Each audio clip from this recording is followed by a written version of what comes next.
ये मैं युवाओं को ज़रूर बताना चाहूँगा कि ऐसे कर्तव्य जो हमें धारण करने चाहिए, वो ही ना हम नूतन हैं, ना हम पुरातन हैं, हम सनातन हैं। क्योंकि सनातन है क्या? थोड़ा-सा इस पे चर्चा करना बहुत ज़रूरी है। जिस क्षण से सृष्टि का सृजन हुआ है, उस क्षण से चल रहा है। बाकी दुनिया में जितने मतपंथ संप्रदाय आप देखेंगे, उनके संस्थापक हैं, उनके फाउंडर हैं, लेकिन सनातन धर्म का कोई फाउंडर नहीं है। भगवान राम और भगवान कृष्ण भी सनातन धर्म के फाउंडर नहीं हैं। वो इस संस्कृति में आए, उन्होंने इस संस्कृति को धारण करके अनेकों अच्छे समाज के लिए काम करे, हमें उनसे सीखना चाहिए। लेकिन वो इसके फाउंडर नहीं हैं। धर्म मतलब क्या होता है? धर्म की परिभाषा हिंदू का आज एकदम समझिए परम दायित्व है। महर्षि कणाद ने लिखा है, यतो अभ्युदय निःश्रेयस सिद्धि सधर्म। वो है धार्यते। कल्पना करिए कि सूर्य ने प्रकाश और तेज को धारण कर रखा है, तो सूर्य का धर्म ही वही है। वो आपको बताऊंगा, और जो भी बात मैं बता रहा हूँ ये शास्त्र सम्मत आपको बता रहा हूँ। यानी जाति को लेकर के वाक्य कहते हैं, समान प्रसवात्मिका जाति। ये शब्द मैं ये वाक्य चाहता हूँ कि सारे युवा सुने और इस पर चिंतन करें कि जो क्या ये सही है, यूनिवर्सल है या नहीं। TCL न्यूज इंडिया, देश के नाम। देखिए, ना हम नूतन हैं, ना हम पुरातन हैं, हम सनातन हैं। इसका मतलब हम नए भी नहीं हैं कि अभी 2000 साल पहले, 1400 साल पहले, 5000 साल पहले पनपे हों, और ना हम पुराने हैं कि बहुत चलो 10,000 20,000 साल पुराने हों। हम सनातन हैं, यानी जब से सृष्टि का सृजन हुआ है, तब से लेकर के अभी तक सनातन वैदिक धर्म चल रहा है और आगे भी चलेगा। क्योंकि सनातन है क्या? थोड़ा-सा इस पे चर्चा करना बहुत ज़रूरी है। भाई, हमारे लोग भी बात करते हैं कि हम सनातन धर्म बचाएँगे, हम सनातन धर्म के रक्षक हैं, तो उनको भी ये जानना पड़ेगा कि सनातन धर्म है क्या? देखिए, ये जिस क्षण से सृष्टि का सृजन हुआ है, उस क्षण से चल रहा है। इसका कोई संस्थापक नहीं है। बाकी दुनिया में जितने मतपंथ संप्रदाय आप देखेंगे, उनके संस्थापक हैं, उनके फाउंडर हैं, लेकिन सनातन धर्म का कोई फाउंडर नहीं है। भगवान राम और भगवान कृष्ण भी सनातन धर्म के फाउंडर नहीं हैं। वो इस संस्कृति में आए, उन्होंने इस संस्कृति को धारण करके अनेकों अच्छे समाज के लिए काम करे, हमें उनसे सीखना चाहिए। लेकिन वो इसके फाउंडर नहीं हैं। ये सबसे पहले हमें समझना पड़ेगा। सनातन मतलब जो अनादिकाल से है। धर्म मतलब क्या होता है? धर्म की परिभाषा जानना प्रत्येक हिंदू का आज एकदम समझिए परम दायित्व है। धर्म की परिभाषा को अगर वो सही-सही समझ गया, तो वो कभी दुनिया में जीवन में भयभीत नहीं होगा, कभी विचलित नहीं होगा, कभी कोई उसको बरगला नहीं पाएगा। समझिएगा बात को। अगर धर्म की मैं जो ऋषि परंपरा है, उसके अकॉर्डिंगली परिभाषा करूँ, तो महर्षि कणाद ने लिखा है, यतो अभ्युदय निःश्रेयस सिद्धि सधर्मा। इसका मतलब धर्म वो है, ऐसे कर्तव्य जो हमारा भौतिक जीवन और आध्यात्मिक जीवन दोनों में उन्नति लाए, वो है धर्म। अच्छा, आप एक बात बताओ, दुनिया में इतने सारे मतपंथ संप्रदाय हैं, अलग-अलग हैं। सब लोग भौतिक उन्नति की तो फिर भी बात कर रहे हैं। क्या कहीं पर भी आध्यात्मिक उन्नति की बात करी जाती है? नहीं करी जाती है। अगर आध्यात्मिक उन्नति की बात कोई कर रहा है, तो वो मूल सनातन धर्म है। सनातन का जो विचार है, ये आध्यात्मिक उन्नति की भी बात करता है कि हमारे शरीर को छोड़ने के बाद भी अगर हमारा कहीं पर कुछ है, तो वो भी मंगलमय हो, सुख हो, कल्याणकारी हो। समझिए, और उसमें किसी प्रकार की हिंसा को हम बढ़ावा नहीं देते हैं कि आप ये करेंगे तो आपको ये मिल जाएगा, आप ये करेंगे तो ये मिल जाएगा।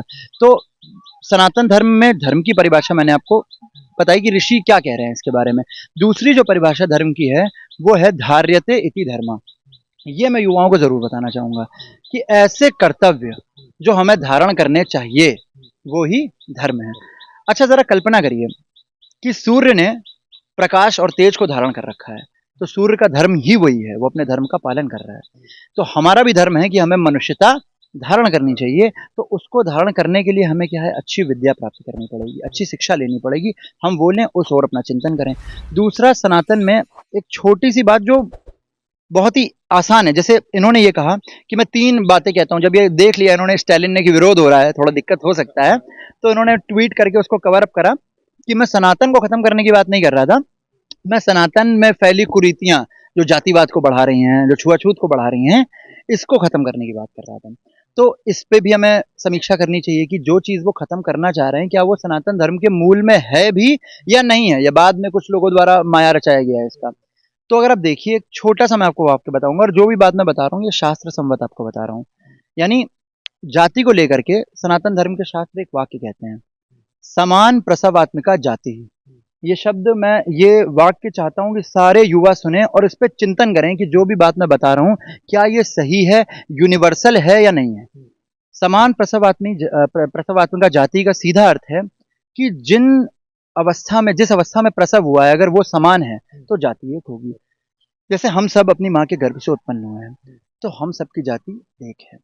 जो अंडे से उत्पन्न हुए हैं उनकी जाति एक है, जो गंदगी में उत्पन्न हुए हैं उनकी जाति एक है।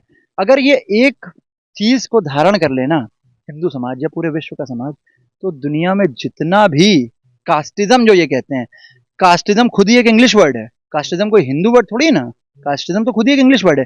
ये पूरी विश्व में क्रांति ले आएगा कि भाई हम सब मनुष्य हैं, समझिए। अच्छा, कास्टिज्म कहाँ नहीं है? सनातन धर्म के मूल में कास्टिज्म नहीं है, ये मैंने आपको बता दिया। आप अमेरिका में देखिए, क्या वहां भेदभाव नहीं है? काले गोरे का भेदभाव नहीं है ना? हर जगह भेदभाव चल रहा है, और उसको सिर्फ एक यही वाक्य दूर कर सकता है। ये पहली बात हो गई जो स्टालिन जी को समझनी चाहिए। थोड़ा स्वाध्यायशील बनिए, उनसे कहिए, फिर किसी चीज को बोलिए। देखिए, ये एक वैचारिक लड़ाई है। अंकुर जी, आपके चैनल से मैं सिर्फ यही बताना चाहूंगा कि ये जो लड़ाई चल रही है ना, ये वैचारिक लड़ाई है, और वैचारिक लड़ाई को वैचारिक स्तर पे ही हमें जीतना है, और वैचारिक स्तर पे तब जीतेंगे जब आप स्वाध्याय करेंगे। समझिए बात को। अगर आप देखिए, हमारा किसी संगठन से जुड़ना एक बहुत अच्छी पहल है, हम जुड़ सकते हैं, वहां से नियम सीख सकते हैं, कायदे सीख सकते हैं, लेकिन हमको अगर सनातन धर्म की मूल जानकारी चाहिए तो हमको उसके लिए स्वाध्याय करना ही पड़ेगा, और उस पर प्रखर होकर बोलना चाहिए। हमें किसी से ये नहीं करना चाहिए कि नहीं हम ये बात ना बोलें। अगर शास्त्र संवद है समान प्रसवात्मका जाति, तो हमको ये चीज बोलनी चाहिए। जाति और वर्ण दो अलग अलग शब्द हैं। वर्ण अलग हो सकते हैं, अलग होते भी हैं। जिस प्रकार प्रत्येक मनुष्य एक जैसी बुद्धि का नहीं होता है, समझिए बात को। प्रत्येक मनुष्य का जो शरीर की संरचना है कदकाठी की, वो एक जैसी नहीं हो सकती है। तो जिनकी मजबूत होती है, जो राष्ट्र और धर्म की रक्षा करते हैं, वो क्षत्रिय होते हैं। जो ज्ञान का प्रचार प्रसार करते हैं या आजादी कराते हैं, वो ब्राह्मण होते हैं। हमें इतनी बात समझनी चाहिए। ये वर्ण व्यवस्था तो आज भी है भाई, आज भी कोई पढ़ लिख करके आईएएस बन जाता तो क्या सब उसके पैर छूते? दुनिया उसके पैर छूती है। तो वर्ण व्यवस्था सनातन धर्म में है, ये तो समाज को चलाने के लिए जरूरी है, हर एक युग में रही है, हर एक युग में रहेगी। देखिए, सभी लोग बराबर नहीं हो सकते वर्ण के आधार पे, लेकिन जाति के आधार पे हम सब मनुष्य हैं। जाति के अनुसार सनातन धर्म के मूल में कहीं कोई भेदभाव है ही नहीं। मतलब आप पूरी तरह से ये बताना चाह रहे हैं कि जो जात पात की बात की जा रही है, पिछड़ों को दबाने की बात की जा रही है, वो सनातन में है ही नहीं। देखिए, ये सनातन में कहीं नहीं है। ये कुछ तथाकथित लोग अपने पॉलिटिकल एजेंडा, अपनी पॉलिटिकल राजनीतिक जो महत्वाकांक्षाएं होती हैं, उनको पूरा करने के लिए ये घिनौनी चीजें रचते हैं। और मेरे समझ में जो राजनीति होनी चाहिए, देखिए, राजनीति समाज का एक छोटा अंग है। समाज पूरा राजनीति में व्याप्त नहीं है। कोई भी घटना भारत में, बड़े दुर्भाग्य की बात है, अगर कोई भी छोटी घटना होती है तो वो भी राजनीति से प्रेरित होती है। लेकिन वास्तविक अगर आप दर्शन देखेंगे तो राजनीति समाज को चलाने के लिए एक बड़ा छोटा सा एक अंग है। तो हमको उसको छोटा ही रहने देना चाहिए। हमको हमेशा राजनीति अगर करनी है तो ऐसे मुद्दों पर करें कि शिक्षा क्या होगी, कि विकास कितना होगा। समझिए बात को। अगर अगर आप इस चीज को इन्वॉल्व कर देंगे, मतलब राजनीति करने के स्तर में इतना गिर जाएंगे, क्योंकि जो वैश्विक दर्शन है जिसने विश्व को ज्ञान विज्ञान दिया, आप उसको ही गाली देने लग जाएंगे, तो फिर ऐसी राजनीति अब बंद होनी चाहिए। नहीं तो आपने बहुत सही बोला, आपने अपनी बात रखी, हमारे दर्शकों को बताई। आप लोग को भी समझना चाहिए कि ऋषभ जी ने जो भी बात कही वो कहाँ से कही वो खुद बता दे रहे हैं। आप कहाँ से कह रहे थे? देखिए, जितनी भी बातें मैंने आपको बोली हैं, ये सारी हिंदू, मतलब हिंदू शब्द जो है ये थोड़ा बाद में आया है। पहले जो शब्द था वो सनातनी आर्य शब्द था। तो ये मैंने पूरी उन्हीं प्राचीन ग्रंथों से निकाली है। आप कहेंगे तो मैं आपको जो इसके प्रमाण है वो वीडियो में डाल दूंगा, अपनी नीचे क्लिपिंग सबकी दिखा सकते हैं बड़े आराम से। तो ऋषभ जी, बहुत बहुत अच्छा लगा आपसे बातचीत करके। आप लोग भी समझिए ऋषभ जी, जैसा जैसे ये कहा जाता था कि युवा क्या है, सनातन के बारे में जानते क्या है, समझते क्या है, ये युवा है। उम्र कितनी है ऋषभ जी आपकी? मेरी उम्र 28 वर्ष है। 28 वर्ष है। देखिए, 28 वर्ष है, इससे कई उम्र के, कम उम्र के भी लोग हैं जो सनातन पे अब झंडा गाड़ रहे हैं, सनातन के बारे में जान रहे हैं। अभी हम तक पहुंच ही नहीं पा रहे थे। यूथ पीढ़ी के लिए क्या कहेंगे ऋषभ? देखिए, मैं यूथ पीढ़ी को सिर्फ इतना ही कहना चाहूंगा, हमको अपना आदर्श भगवान कृष्ण को मानकर चलना चाहिए। मैं इस पे 2 मिनट और आपके चैनल के माध्यम से लेना चाहूंगा कि जो भगवान कृष्ण का वास्तविक चरित्र है, अगर प्रत्येक युवा उसको अपने अंदर धारण कर ले, तो आप ये मान के चलिए कि पूरे विश्व में हमारे सामने खड़े होने वाला कोई नहीं है। भगवान कृष्ण ने समय समय पर जो चीजें जरूरी थी, जो चीजें धर्मयुक्त थी, उनको धारण करके जीत दिलाई हर एक स्तर पर। तो हमें भगवान कृष्ण से प्रेरणा लेनी चाहिए। भगवान कृष्ण का जो चक्रधारी अवतार है उसके भी प्रेरणा लेनी चाहिए। और भगवान कृष्ण का, आप एक बात समझिए, हम लोग भगवान कृष्ण को योगेश्वर कृष्ण कहते हैं।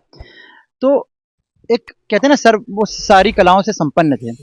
तो पुरुषार्थी जो व्यक्ति होता है, उसका एक लक्षण होता है, दिने दिने नवम नवम, यानी हर दिन कुछ नया सीखें, यानी हर दिन कुछ नया सीखें। तो मैं यही कहना चाहूंगा अपने युवाओं से कि प्रत्येक दिन स्वाध्याय करिए, कुछ नया सीखिए, अपने शरीर में नई ऊर्जा का संचार करिए। हर दिन हमें कुछ सीखना है। देखिए, धर्म संस्कृति के बारे में, समाज के बारे में, परिवार कैसे चलाएं उसके बारे में चिंतन करना है। मैं अपने समाज के युवाओं से सिर्फ ये कहना चाहूंगा कि आप एक विचारक बनिए। समझिए, जब आप जहां आप अपने विचारों को मारकर रह रहे हैं, वो जगह आपके लिए नहीं है। आपको अपने विचारों को रखने की पूरी स्वतंत्रता है और आप अपने विचार रखिए। देखिए, एक बात बताइए, अगर विचार ना होता तो क्या कभी मानव जो एवोल्यूशन आता है, ह्यूमन एवोल्यूशन आया होता? अगर न्यूटन, अगर आधुनिक युग में देखें तो न्यूटन के मन में अगर विचार ही ना आया होता तो क्या वो अपनी थ्योरी दे पाता? इसलिए सबसे महत्वपूर्ण है विचार का रखना, और विचार को रखने की जो सबसे पहली पहल अगर कहीं है तो वो सनातन में है। तो मैं बस यही कह करके इस वीडियो में समाप्त करना चाहूंगा। अपने युवाओं से यही कहना चाहूंगा कि पुरुषार्थी बनिए और प्रत्येक दिन नई विद्याओं को धारण करिए, जो आपके लिए बहुत जरूरी है। बहुत बहुत ऋषभ जी धन्यवाद, आपने बातचीत की। तो देखिए, आपने एक युवा ने पहले तो उस युवा को शिक्षा दी जिन्होंने सनातन पे उंगली उठाई। एक राजनीतिक पार्टी के घराने से रहने वाले स्टैलिन इस तरह के बयान देते हैं जिस पर उन्होंने कोट करते हुए उनके बयान पर उनकी आलोचना की और सनातन का ज्ञान भी दे दिया। यूथ पीढ़ी को इस वीडियो से क्या कुछ सीखने को मिला, आप जरूर बताइएगा। वीडियो देखने के लिए आप सभी का तहे दिल से धन्यवाद।